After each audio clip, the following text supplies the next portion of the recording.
Hello guys!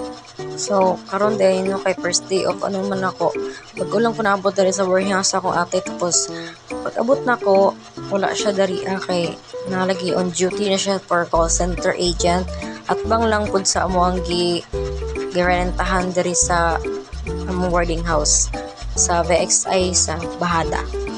Then ako padulong ko na sa kailas na akong ate nga ginapalitan na pud yung mga sudan tapos pinatag na pa'y mabilin. Medyo kayo niyang mga turon diri tapos yung mga baliga nga itlog brato sa kayo tag gisra nya tag 5 ra ang turon. And amigo na sa namo diri ang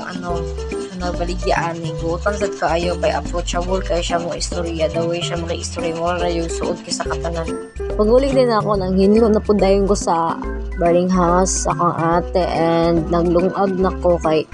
tagi pag-abot ako diri gipadala man ni mama ang iyang rice cooker so nagluto na lang pud ko kay para ini sa akong ate na siya kaunon niya nagpalit na lang pud ko sud ang gibilan ako siya mo na nangilig na lang pud ko tilok ako mga abog-abog dira sa kilid-kilid kay lahi man jud yung call center imong kauban diri sa boarding house sud kaya wala na jud sila time para sa mga ingani na hinuhindlo kay kapoy kayo ilang trabaho as in stress and kay ilang mental health man good kapoy kaayo so ako na lang jud ang makahindlo while nga